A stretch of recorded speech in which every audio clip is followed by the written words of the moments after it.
The wedding program listed me between DJ services and catering coordination, which seemed fitting given my sister Priya's determination to keep me as invisible as possible during her society wedding at Washington D.C.'s Willard InterContinental Hotel. While other family members were identified by their relationships and achievements, I appeared simply as Maya P. Guest Services. Maya can handle the gift table and guest check-in, Priya had announced during final preparations, her voice carrying the dismissive efficiency she used for managing vendors and service personnel. She's good with organizing things and it keeps her busy during the reception. Guest check-in duty meant I'd spend the evening with a clipboard, directing senators, federal judges, and diplomatic corps members to their assigned tables while my own family treated me like hired help. The irony wasn't lost on me, considering that half the guest list consisted of people I briefed regularly on congressional policy matters. Remember, Maya, Priya continued, adjusting my borrowed dress with the critical eye of someone ensuring staff appeared appropriately presentable, today is about celebrating our achievements. Try not to draw attention to yourself unnecessarily. Our achievements. Priya's marriage to James Montgomery III represented the culmination of her social climbing ambitions, a union between her law degree from Georgetown and his family's pharmaceutical fortune. Meanwhile, my role as Senior Policy Director for the Senate Committee on Foreign Relations apparently qualified me for clipboard management and guest coordination. The Willard's ballroom filled with DC's power elite, creating a glittering display of political influence and old money that Priya had spent months orchestrating. I positioned myself near the entrance with my clipboard and seating charts, watching familiar faces from congressional hearings and White House briefings enter as wedding guests rather than professional colleagues.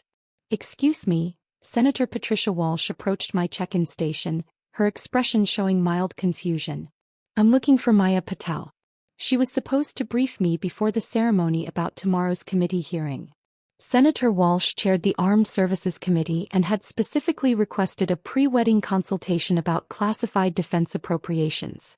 The briefing materials sat in my hotel room upstairs, along with strategic analyses that would influence billions in military spending.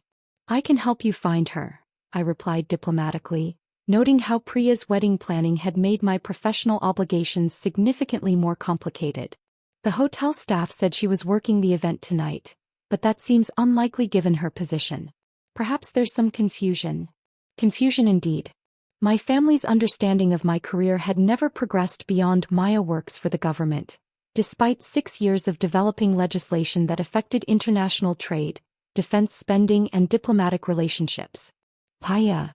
Priya's voice carried across the ballroom as she approached in her designer gown. "Senator Walsh, how lovely that you could attend. Maya was just telling me how honored she is to help coordinate tonight's reception." Help coordinate. As if my presence at family events was primarily about providing unpaid labor rather than celebrating relationships. My encrypted phone buzzed with a message from the Senate Majority Leader. "Policy brief needed urgently. Committee vote moved to tomorrow morning." "Where are you?" Where I was, standing behind a folding table with a clipboard, wearing a borrowed dress, being introduced as reception staff to people who depended on my expertise for critical legislative decisions. The evening progressed with increasing complexity as more congressional colleagues arrived expecting policy consultations rather than wedding celebrations. My check-in station became an impromptu staging area for urgent government business that couldn't wait for Monday morning. "Maya, there you are." Representative James Chin materialized beside my folding table, completely ignoring the clipboard and guest list. "We need to discuss the trade amendment before tomorrow's markup session." The trade amendment that would affect $17 billion in international commerce, which I'd spent 3 weeks analyzing through classified economic data and diplomatic intelligence. But according to my wedding program listing, I was better qualified for managing gift bags than international policy. "Could we discuss this after the ceremony?" I suggested, aware that Priya was monitoring my interactions with growing anxiety about guests receiving more attention than appropriate for reception staff. "After the ceremony? Maya, the markup is at 8 a.m. We need your analysis tonight." Representative Chen's voice carried enough urgency to attract attention from other guests, including several senators who recognized both his name and the implications of emergency policy discussions. "Maya, what's happening over here?" Priya appeared with the forced smile she used for managing public relations crises. Representative Chin, I hope there's no problem with the seating arrangements. Seating arrangements? Representative Chin looked genuinely confused. I'm here for policy consultation with your sister. The Defense Appropriations Subcommittee needs her input on classified spending measures. My sister's expression shifted from social hostess to someone realizing that her careful wedding planning was colliding with realities she'd never bothered to understand. Maya doesn't work with defense spending, Priya said with the confident incorrectness of someone who'd never asked about my actual job responsibilities.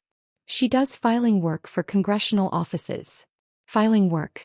The classified analyses sitting in my hotel room represented 18 months of strategic planning that would influence military budgets for the next 5 years. Filing work. Representative Chen's voice rose enough to attract additional attention from nearby guests.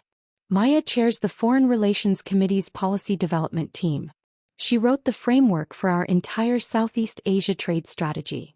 The Southeast Asia trade strategy that had required coordination with 12 different agencies and 18 months of diplomatic negotiations. But to my family, complex international policy work remained indistinguishable from administrative paperwork. There must be some misunderstanding, Priya insisted, though her voice had lost its confident edge. Before Representative Chin could respond, my phone rang with a call that would eliminate any remaining confusion about my professional significance. Maya, this is Senator Richardson. The voice belonged to the chairman of the Senate Foreign Relations Committee. I need you immediately for an emergency consultation. The Russian trade delegation has made unexpected demands that require your expertise. Senator Richardson's call was audible enough for nearby guests to overhear, including several diplomatic corps members who recognized his voice and understood the implications of emergency trade negotiations. The wedding reception was about to become significantly more complicated. Senator Richardson, I answered formally, aware that congressional protocol required appropriate respect even during family celebrations. I'm currently at a personal event, but I can be available within 20 minutes. Personal event? His voice carried the surprise of someone discovering that senior policy directors occasionally had social obligations. Maya, the Russian delegation specifically requested your participation in emergency trade discussions. They want the architect of our sanctions framework at the negotiating table. The architect of sanctions framework. Through the phone speaker, his words reached a growing circle of wedding guests who were beginning to understand that their reception's clipboard-wielding staff member might be significantly more important than the evening's social hierarchy suggested. I understand the urgency, Senator. Should I coordinate with the State Department for secure communications? State Department is already coordinating. Maya, how quickly can you get to the Hart Building? We're convening an emergency session with international implications. Emergency session with international implications. Priya stood frozen beside my check-in table, apparently processing the reality that her filing clerk sister was being summoned for high-level diplomatic negotiations on her wedding night. Senator Richardson, Representative Chin interrupted, leaning toward my phone. This is James Chin. Maya's currently at her sister's wedding reception. Perhaps we could arrange secure communications here. James? Is this the Montgomery Patel wedding? Maya, why didn't you mention you had family obligations tonight?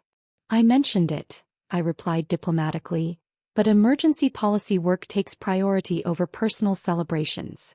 Through the ballroom I could see other guests, senators, federal judges and diplomatic staff, turning their attention toward the obvious importance of whatever crisis was unfolding at the check-in table. Maya, Senator Richardson continued, his voice carrying clearly through the phone speaker, I'm sending a security detail to escort you to emergency briefings. The President specifically requested your input on the Russian situation. The President. Priya's face had drained of color as she processed the implications of presidential-level consultations being coordinated through her wedding reception. Senator, I'll need 15 minutes to change from evening wear and retrieve classified materials from my hotel room. Understood. Maya, your country appreciates your flexibility during family celebrations. As the call ended, 300 wedding guests stared at the woman they'd assumed was reception staff, now revealed as someone whose expertise was essential for international crisis management. The clipboard suddenly seemed very inadequate for the evening's actual responsibilities. The security detail arrived 20 minutes later, transforming Priya's elegant reception into a staging area for congressional emergency protocols. Wedding guests watched in fascination as Secret Service personnel coordinated my departure for presidential-level crisis management. "Waya works with the president?" Priya whispered, apparently still struggling to reconcile her assumptions with diplomatic reality.